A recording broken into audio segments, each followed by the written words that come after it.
नमस्कार. रंग यशाची उधळण करण्याकरता आज एक वेगळा कलाकार या ठिकाणी आलेला आहे.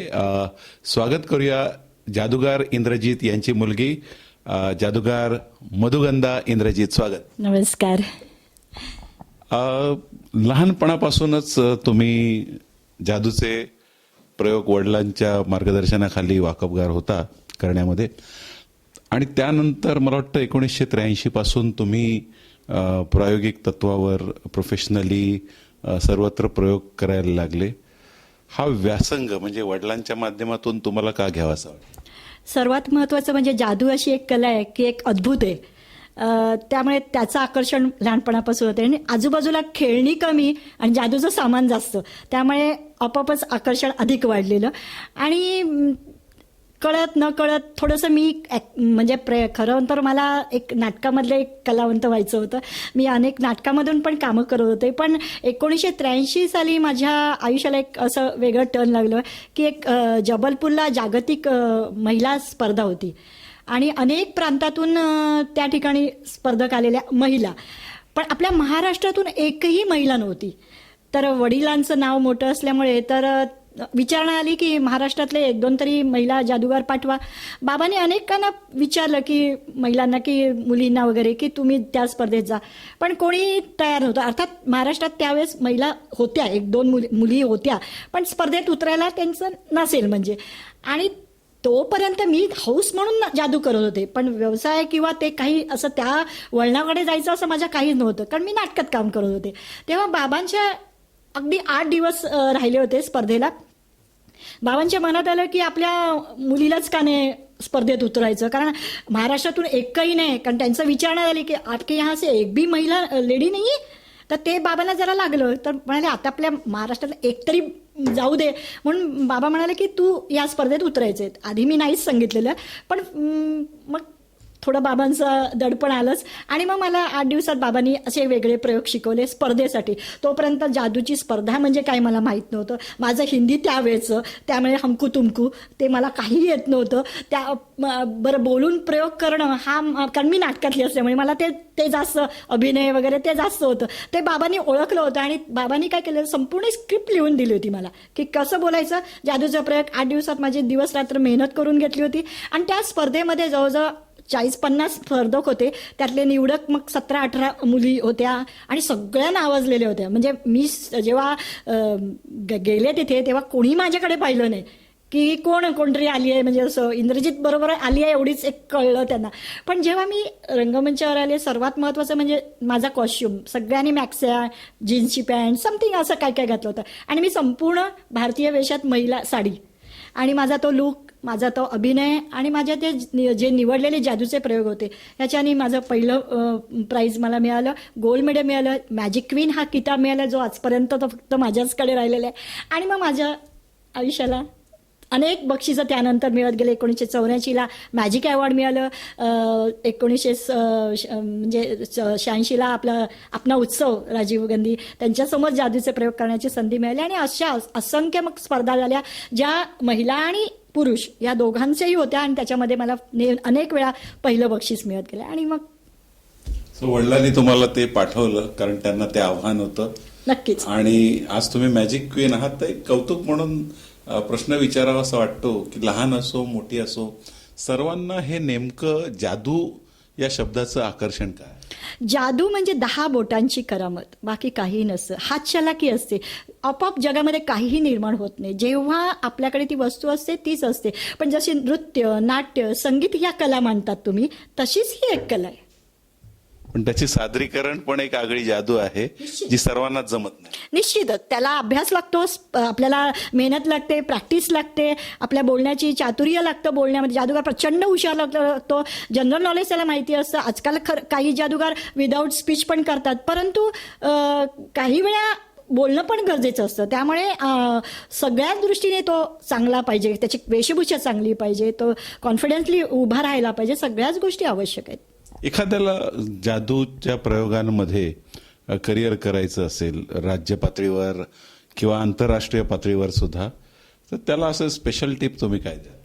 आंतरराष्ट्रीय असो नाही तर माझ्याकडे जे म्हणजे माझे स्टुडंट आहेत तर ते अगदी लहानांपासून तुम्हाला खोटं वाटेल 82 वर्षाचे जादूगार म्हणजे जे डॉक्टर संपत म्हणू देत आता ते वारले म्हणजे पण तेही माझ्याकडनं शिकलेले आहेत. तर आज आणि एवढंच नव्हे तर कर्णबधीर मुलांची आपल्या ठाणा जवळीवाला शाळा आहे त्यातला एक म्हणजे सगळ्या शाळेतल्या मुलांना शिकवलं पण त्याच्यातला एक मुलगा राजू कामटकर जो रशियाला जाऊन त्यांनी प्रयोग केले, नागपूरला जाऊन त्यांनी बक्षीस मिळवलं, रशियाला जाणं कर्णबधीर यांनी ते खूप छान आहे. त्यांना मी अशीच टीप देईन की संपूर्णपणे ह्याच्यामध्ये लक्ष केंद्रित करा. थोडी महागडी आहे जादू कारण आपण कसं आहे नृत्य किंवा गाणं एखादी आपण ह्याचे फी भरली की ते शिकत राहतो पण इथे असं आहे की आज जो प्रयोग आपण घेतलो तो उद्या तो जागेलेला असो, तो अजून एक बाजारात नवीन प्रयोग आलेला असो अर्थात त्याची किंमतही जास्त असते आणि ती शिकणंही गरजेचं असतं. त्यामुळे सतत मी असं म्हणेन की कोणताही गुरु राज नसतो तो शेवटपर्यंत शिष्यच असतो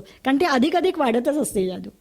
सो ही जी कला आहे ती वाढत जात असते आणि लोकांना त्याचं कुतूहल असतं. एक काहीतरी मला इथे थोडंसं चमत्कारिक जादूचं बघायचं आहे पण ते आकर्षण थोडंसं मी कंट्रोल करतो आणि मला विशेष विचारावं असं वाटतं की ही जी ज्या वेळेला एखादा प्रयोग होतो त्यावेळेला जे संपूर्ण कोरिओग्राफी वगैरे असते त्याला तितकंच महत्त्वाचं आहे की काय किंवा नाट्यकृती त्यावेळेला केली जाते. ती जर सादर करताना ती नाट्यकृती झाली नाही तर तो जो इम्पॅक्ट प्रेक्षकांवर साधायचा आहे तो होऊ शकत नाही. नक्कीच म्हणून मी म्हटलं तसं सतत प्रॅक्टिस आपण म्हटलोय की आपल्याला येतं आहे हे सगळं माहिती आहे पण तरीही मी जेव्हा उद्या प्रयोग असेल तेव्हा मी आदल्या दिवशी 2 दिवस अगोदर त्याच्या सगळ्या वस्तू हाताळते आणि त्याचं जे तुम्ही म्हणतात नाट्यकरण तर ते जो संच असतो त्यांनाही आम्ही जवळ बोलवतो आणि त्याचा आम्ही एकत्रितपणे प्रॅक्टिस घेतो. हे महत्त्वाचं आहे. एक क्षण जरी चुकला की ते फसतो माणूस. म्हणून मी म्हणते ना सर्वात कठीण अशा 2 कला आहेत, एक सर्कस आणि एक जादू. कारण सर्कसमध्ये जरा जरी झूल इकडे तिकडे झालं की हे प्रॅक्टिस महत्त्वाची आहे पण तसंच जादूचं जरा जरी की तुम्हाला सिक्रेट कळलं की संपलं आमची जादूची. म्हणून सतत practice. Perfect practice makes a man perfect आणि सर्कस त्याचबरोबर जादूचे प्रयोग करणं ह्याच्यामध्ये टायमिंग अत्यंत महत्त्वाचं आहे असं मॅडम सांगता आहेत. आम्हाला थोडंसं आता कुतूहल आहे की आमच्या प्रेक्षकांना तुम्ही काही जादूचे प्रयोग दाखवणार आहात मी का? म्हटलं तसं तुम्ही म्हणालात ना की सर्वात अशी एक उत्सुकता एखादा गायिका असेल तर आपण म्हणू शकतो एखादं गाणं म्हण पण नाही म्हटलं तरी चालतं कारण आपण अनेक गाणी ऐकले पण एखादा जरी जादूगार दिसला की आपण जादूचे प्रयोग करा असंच सांगणार ते म्हणूनच एक वेगळी कला म्हणूनच मी जास्त आकर्षित झाले. एनिवे मी तुम्हाला दाखवते. माझ्याकडे 2 ब्लॅक कलरचे चिप्स आहेत तुम्हाला दिसत असतील. मी फक्त एकमेकावर ठेवते आणि फक्त रब करते. नाव 1 2 and 3 रंग बदललेत. पुन्हा एकदा लक्ष इकडेच असू दे. 2 ब्लॅक आहेत फक्त ठेवते आणि 1 2 and 3 दोन्ही बाजूनी कलरफुल रंग जे काळे होते ते आता एक्झॅक्टली.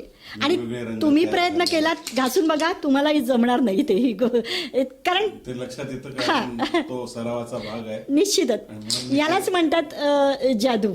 मी बरोबर म्हटलं तसं. बरोबर. याच्या व्यतिरिक्त अजून कुठला प्रयोग आहे का? माझ्याकडे 3 दोरे आहेत तुम्हाला जसं असतील. मी त्याची गाठ ओपन करते. तुम्ही बघता माझ्याकडे ऑरेंज आहे, ग्रीन आहे आणि व्हाईट आहे अशा 3 दोऱ्या आहेत. त्यातली मी एक दोरी खाली ठेवते आणि माझ्याकडे जो ग्रीन आणि व्हाईट अशा 2 दोऱ्या आहेत त्याची मी अशी गाठ बनते. 1 2 तिसरी पण जागेल 3 गाठी बांधल्या. तसंच मी मागे घेते. ही मोठी गाठ ओपन करते आणि पुन्हा याच्यातली एक हिरवी दोरी खाली ठेवते आणि जी पिवळी आपलं ऑरेंज आणि व्हाईट आहे त्याची 1 2 and 3. तुम्ही बघितलं असेल की 3 दोऱ्या होत्या माझ्याकडे त्यातल्या 2 अशा 3 अशा गाठी बांधून मी त्या 3 एकत्र केल्यात. मला तुमच्याचकडचा एखादा रुमाल मिळेल का कारण जादूगार हुशार असतो तो आपली काहीतरी वस्तू देत. तुमच्याकडे एखादा रुमाल असेल हो तर तुमचाच द्या. परत मी सांगते की जादूगार बोलण्यात खूप हुशार असतो त्यामुळे त्याच्या बोलण्याकडे अजिबात लक्ष देऊ नका. त्याच्या गाठीकडे पहा नक्की आहेत की नाही. 3 दोऱ्या. Very good. तुमचाच रुमाल आहे. मी माझा वापरलेला नाही की बाबा जादूचं आहे म्हणून. मी फक्त यावर ह्या दोरीवर ठेवते आणि फक्त हातावर फोल्ड करते आणि बघा मी फक्त 3 गाठी मारलेल्या याच्यात जादूची पावडर असते, ती महत्त्वाची असते. ती तुम्हाला दिसणार नाही, पण बघा तुमचा एक हात माझ्या या दोरीला लावू शकता तुम्ही. Very good. मी फक्त त्या दोरी ओपन करते. त्या वेगळ्या होत्या आणि तुम्ही गाठ मारलेली पण हे एकच झालं. हो, थँक्यू. हा, यालाच म्हणतात जादू. म्हणजे तुम्ही युनिटी इन डायव्हर्सिटी हे आपल्या देशात एकत्र. राईट. आणि म्हणतो तसं काही वेळेस आम्ही प्रयोगामध्ये हेही सांगतो की कशी आहे जादू, कसं असते, काय असते. तर ते ही शब्द असं म्हणतात. किंवा आम्ही असे काही प्रयोग दाखवते त्याच्यामध्ये हातचलाकी असते, बुवाबाजी नाही. बुवा उदी काढतो, तो आम्हीही काढू शकतो. चेन काढतो, आम्हीही काढू शकतो. पण चेन काढणं किंवा उदी काढणं कसं असतं, तर ते आम्ही सांगतो की ही हातचलाकी आहे, ह्या चमत्कार नाहीये. तेच करतात लोकांना त्याचा अवेअर बाबा. करतात. हा, बाबा बुवा तेच करतात, पण आम्ही सांगतो की ही कला आहे. हे काय आहे, तर ही आमच्या 10 बोटांची करामत आहे. आम्ही उदे काढू शकतो, पण आम्हाला लोकांच्या पाया पडायला सांगत नाही, कारण आम्ही जादूगार आहोत, कलावंत आहोत. आणि या प्रयोगातून हा संदेश पण खूप महत्वाचा असतो. निश्चित. आणि हे रंग पण खरोखरच आता मला सुद्धा उत्सुकता निर्माण झाली आहे की याच्यातले काही प्रयोग आपल्याला शिकता येतील का. अजून एखादा काही तुमच्या तिकडे पत्त्याचं हे दिसतंय? माझ्याकडे एक तुम्हाला छोटासा एक प्लास्टिकचं आहे आणि एक छोटीशी राणी तुम्हाला दिसत असेल चौकट तुम्हाला. राणी हा, दिसते. राईट. फक्त तुमचं असं लागतं लोकांच्या डोळ्यावर फक्त माझ्या या हातात काही नाही, तुम्हाला दिसते राणी आहे. हात पुन्हा काय दाखवते, काहीही नाहीये. मी फक्त ठेवते आणि पत्ता गायब झाला. Yes, it's call magic. 10 बोटांची करामत, बस, बाकी काही नाही. चौकटची क्वीन गायब झालेली आहे, पण मॅजिक क्वीन आमच्या बरोबरच आहे. तर इतके वर्ष, जवळजवळ 35 वर्ष आता होतील आणि तुम्ही जगाला ते अवाक करून आनंद देत आहे. तुम्हाला स्वतःला काय आनंद वाटतो? मला खूप आनंद मिळतो. एक तर सर्वात म्हणजे महिला असून या क्षेत्रात आहे मी. अनेक जणांचं असं की जादूगार म्हटलं की एक पुरुष. मुळात मी जिथे जादूचे प्रकार जातात तेव्हा ते म्हणतात कोण मॅजिक करणे वाला आहे किंवा कोण जादू करणार आहे. मी सांगितल्यानंतर इतरांना एकदम आश्चर्य. पहिल्यांदा जाताना कोणीही नाही एवढं हे बघत की काय ही बाई काय करणार किंवा काय कसं काय करणार. पण जेव्हा कार्यक्रम झाल्यानंतर तेच लोक आपली बॅग उचलतात आणि आपल्याला गाडीपर्यंत सोडतात किंवा घरापर्यंत सोडतात. हा खूप मोठा आनंद आहे. सर्वात म्हणजे महिला खूप कमी आहेत. आणि मी म्हटलं तसं मी नाटकातली होती, मला नृत्य येतं थोडंसं, सगळ्या अंगाची माझं थोडं लेखन आहे, मी लेखनही करते. ह्या सगळ्या इतर कला असून सुद्धा सर्वात मोठं आकर्षण या जादूतून मला खूप आनंद मिळतो. सरते शेवटी तुमचा वैयक्तिक प्रश्न म्हणजे विचार ऐकण्याची गरज मला वाटते की इतक्या सगळ्या कलांमध्ये तुम्ही प्रतिभा मिळवलेली आहे. जादूविषयी विशेष आकर्षण आहे. आपल्या देशामध्ये येत्या 2020 पर्यंत महासत्ताक आपला भारत देश सुजलाम सुफलाम आहेच, तो होण्यासाठी काय जादू व्हावी अशी तुमची इच्छा आहे? खूप मोठी जादू व्हायला पाहिजे, पण ती जादू या आपल्या तुमच्या सगळे नेते मंडळींकडे आहे की नाही मला माहीत नाही. खूप काही चांगलं व्हावं अशी आहे, कारण मी अनेक परदेशात जाते. तो परदेश पाहिल्यानंतर सिंगापूर असो, रशिया असो, दुबई असो, ते पाहिल्यानंतर आपल्या भारतामध्ये जेव्हा पाऊल टाकते तेव्हा थोडंसं अस्वच्छता सगळं हे ते सगळं बघते, तर ते सगळं निघून जावं आणि खूप छान व्हावं असंच एवढं वाटतं. ही जादू झाली तर प्रचंड आनंद आहे. बरेचसे स्पेसिफिक वर्ड्स जादूगार वापरत असतात. त्याच्यामधलाच आब्राकादाब्रा असे काही वर्ड्स आहेत जे खरोखरच आपल्याला थक्क करून जातात. आणि आज या छोटेखानी मुलाखतीच्या माध्यमातून नुसते प्रयोगच नाही तर त्यांचं जादूचं बोलणं देखील जादूगार इंद्रजित यांची मुलगी जादूगार मधुगंधा इंद्रजित यांच्याकडून आपल्याला ऐकायला मिळाली. खरोखर तुम्ही आम्हाला जो वेळ दिलात आणि तुमची प्रतिभा इथे व्यक्त केलीत आणि तुमच्या भावी म्हणजे उज्ज्वल भविष्याकरता तर सुयश मी चिंततो, पण तुमच्या माध्यमातून आज जे अनेक जादूगार केवळ 5 वर्षाचे नव्हे तर 80 वर्षाच्या पुढचे सुद्धा आज जगभरात जाऊन आपली कला सादर करतायत, हे देणं तुमचं खरोखर प्रगल्भ आहे. धन्यवाद. धन्यवाद. खूप खूप आनंद वाटला इथे आज तुम्ही माझी मुलाखत घेतलीत. आणि ठाण्यात आज इथे मला आनंद वाटतं की आपल्याच घरामध्ये, कारण मी म्हटलं तसं की मी निवेदनाच्या निमित्ताने अनेक देशात, परदेशात किंवा आता मथुरेला चालले, तिथे माझा खूप म्हणजे चांगलं स्वागत होतं, आनंद होतं. पण आपल्याच घरी कधी कधी असं वाटतं. पण मला आज स्वतःला आनंद वाटला की आज मला तुम्ही ही संधी दिलीत माझे मत व्यक्त करण्याची. त्याबद्दल मनःपूर्वक धन्यवाद.